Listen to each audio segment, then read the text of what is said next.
Hello, my name is Carl Surrey, and this is a video tutorial for the Facebook group called Fans of Serif Software. Now this PhotoPlus tutorial is based on a written tutorial which I did back for the group in June 2015, I think it was, which in itself was an adaptation of a Photoshop tutorial which I saw. So I adapted it to work with PhotoPlus. But now that I'm doing video tutorials, I thought I'd update some of my written ones.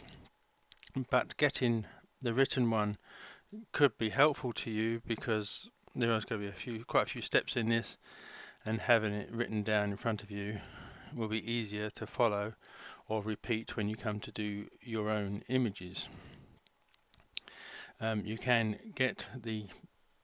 You can download the written tutorial from the Files tab on the Facebook page, or if you want, you can also go to the Fans of Serif Software website, which I'm currently in the process of building, which is www.foss.one.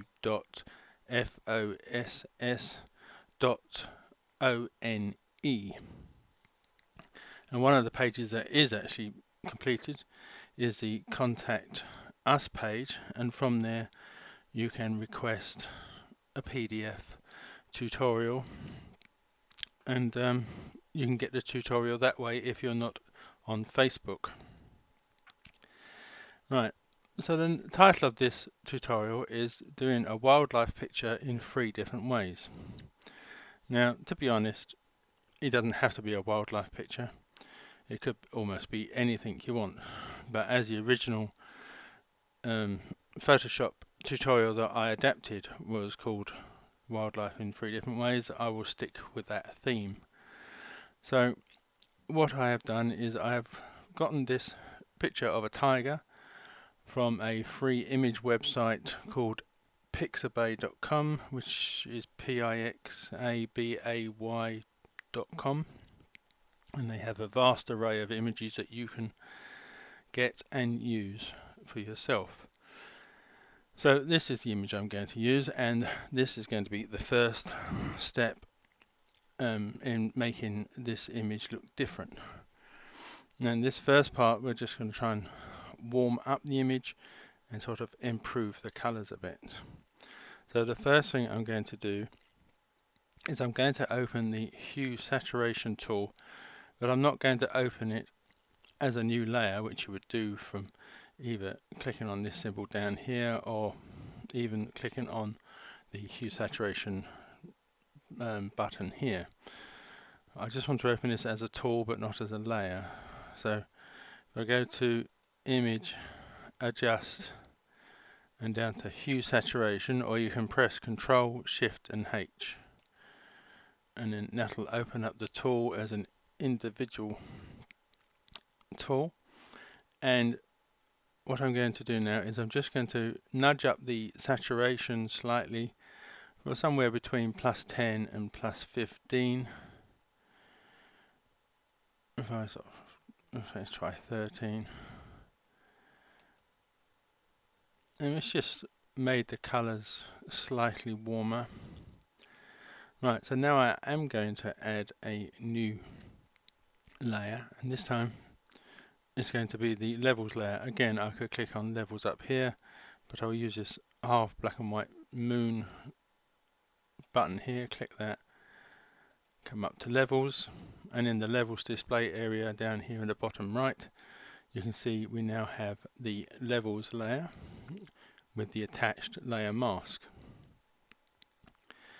So what I'm going to do with this is I'm going to move the middle pointer, which is this pointer underneath the histogram here. This end would be the shadows, that end would be the light white areas, in the middle would be the midtones.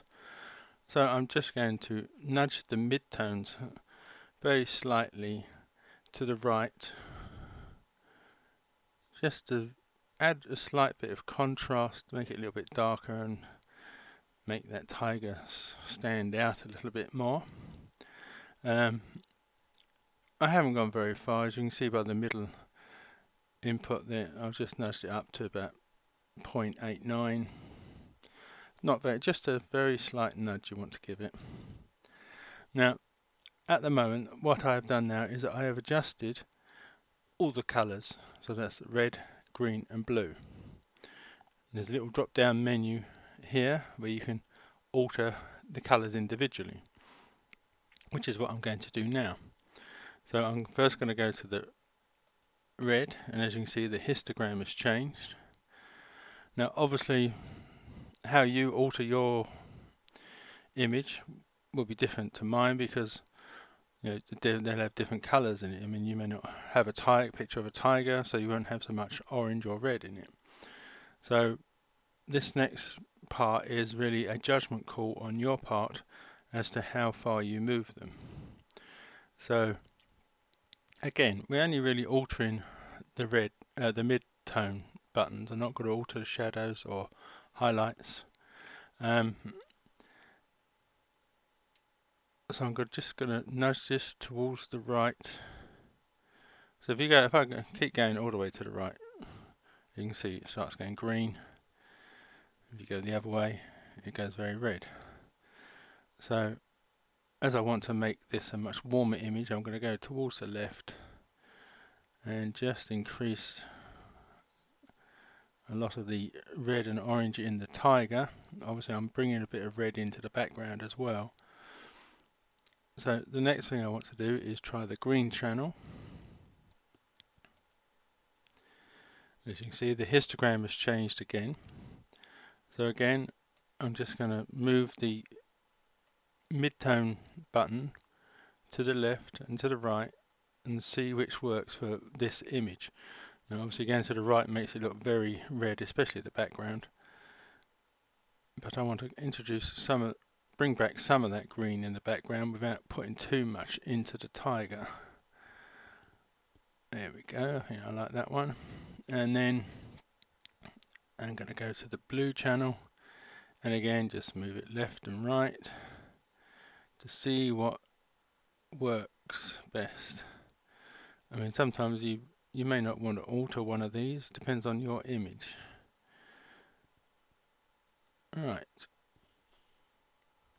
I will leave that there for now. If I hold down the Alt key and click on this hide show button down here, it will turn off that layer, and if there were other layers it would turn them all off, and then you can just see how much just that levels layer and the adjustments we have made have had on that particular image. And I hope you think that is a much more warmer and pleasant image. So, but we're not finished there just yet.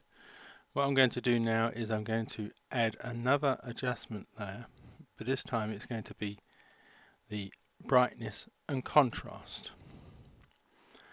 And I'm going to move the contrast slider. Again, you can move it left and right to see what effect it has. And moving it to the right will increase the darker areas, and moving it to the left will increase the lighter areas, and it will make it look a much flatter image. So you just want to nudge really to the right to try and bring some of the contrast, make this tiger's head pop out a lot more than it did. So again, if I hold down the Alt key and click on this bottom hide and show button, that's the original, and that's how it looks now. So I hope you can see that is just a sort of some minor adjustments just to try and improve the image to my personal taste. I mean, like I said, your image, you can do it whichever way you want. So that is the first look at altering this image. I'll now go away and load up the picture again, and we'll look at the next part. So I will be back in a minute. Okay, this is part 2 of the altering this wildlife image picture, and this time we are going to be using Colorize. Now you can open a Colorized layer by just clicking on the word Colorize up here in the adjustment box if that is available to you, or just come down to this half white and black moon symbol and click on that, come up to Colorize. The new layer will open above the bottom background layer, and by default the hue slider starts on 0, which is the red end of the spectrum. I'm going to be moving it to the blue end of the spectrum. You can just drag it across until you get to about 255. Mine's near enough, it's on 227. And the saturation I'm just going to increase up to about 30 or so. So the next thing I want to do is to just click on the bottom layer in the layers display area, and what I'm going to do is right click that and I'm going to duplicate it. So now I have two versions of that layer, and what I'm going to do is I'm going to click this new layer that I've just made, hold down the left mouse button and then just drag it above the colorized layer, and the top of the colorized layer will go red when it is okay to release the button, and then that will move that layer up above the colorized layer. And because its blending mode is set to normal, you can just see that one. So we are going to change the blending mode of this to overlay. Now I know this looks pretty harsh at the moment, but we are going to be making some more alterations later on, and this will make this look better. So what I need to do now is to duplicate this top layer. So just right click, come up to duplicate, and as you can see it has changed the image yet again. But what I'm going to do to this is to add a high pass effect. So come up to effects, down to other and high pass, and you want a radius of somewhere around 4. So just click OK, and this will help bring out some of the sharpness in the hairs and other areas. And you don't have to alter the blending mode because it is a copy of one that was already set to overlay. It is going to be repeated as an overlay. Right, I'm going to come back down to the very bottom layer, click and highlight that. I'm going to open the shadows and highlights tool, but I'm not going to open it as a layer. In fact, I'm not even certain it is available as a layer. No, it's not. I didn't think it was. So you come to image, adjustments, shadows, highlights and midtones, and this will open up the shadows and highlights and midtones box.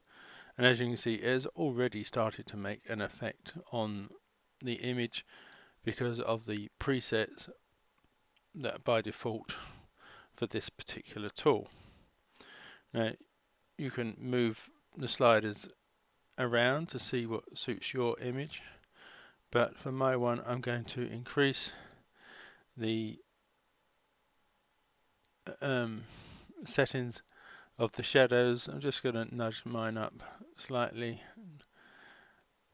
and the highlights I'm going to just nudge that up a little bit more, and I'm going to leave the contrast where it is, and then just click OK. Now if you just click back on the very top layer, which is the layer where the high pass was, and make a new layer, which is the brightness and contrast above that. So again, right click, the half moon symbol, come up to brightness and contrast. You can start to tinker around with this to suit your personal taste to what you like the look of. So again, you can hold down the Alt button and click on the bottom one, and well, it doesn't look so good now because I made an adjustment to that layer, but hopefully you can see how much different that is from the original picture, which in fact I do have open there. So that was the original picture. That is a version I've just done, and that is a version I did in the first part. So we've got 3 different versions of that particular image there already. So all you need to do now would be to come to layers, merge your layers, and then save that image. But I will now be moving on to the next way to adjust the image, and I'll be back in a second. Okay, this is the third and final part, looking at how to alter an image. This time we're going to be adding a split tone. I have covered this in previous tutorials, but we will go over it again. So again, this is our start image, and we are going to add a gradient map layer. I'll do it from here this time. Just click on gradient map. The image will turn black and white instantly because the gradient is set to black and white in the color section up here. I mean, if you like how your image looks like that, you could stop there and save and carry on. But if you click inside this gradient here, it will open up the gradient tool, and you have again another representation of the gradient here, and below it are what are called the color stops. So this color is set to black, that color is set to white, hence why this went black and white automatically. Now if you click on the white one, white will then become the color set in this box here, and if you click on that, it opens up the color box. As I know which colors that I'm going for, I'm just going to type these in, and this one is 246, this next one is 249, and the last one is 173. Just click OK, and if I just move it over, so that is now going from black to yellow. Again, if you like that, you could stop now, just click OK and then save. But I'm going to change the black color stop, so just click on it to put the color in here, and then click here to open up the color. Now again, I know the colors I'm going for, and I want red to be 30, green I want to be 25, and blue I want to be 80. Click OK, and there we have the basic duotone split image of going from blue to yellow. Now you can move these stops to make them the more yellow, more blue, or whatever your colors that you have set. And just to prove this, I'm going to move, I'm not going to keep it like this, but I'm going to move this blue stop all the way down to the right, and then move the yellow one right over to the left, basically just swapping them, giving you a sort of infrared look. So that just shows you how you can swap them over. Let me put them back to where they were. There we go. But I will just nudge this blue one in slightly just to make it a bit more contrasty and a better looking image, and then I will just click OK. And then what I'm going to do now is I'm going to add another layer above this gradient map layer, and this time it is going to be the brightness and contrast, and I'm going to increase the brightness to about 20, and then I'm going to alter the contrast quite high, up to 70 or 80 or so, make it 75, and then that is really that image finished. So all I need to do now is to layers, merge all, and then if I just open it up, there we have the 3 different versions of the same image, all altered slightly differently, and depending on what your particular taste is for your particular image, you can decide which one you want to follow and which ones you do not like. Right, that is the end of this tutorial. I hope you have found some of it useful, and thank you for watching, and goodbye.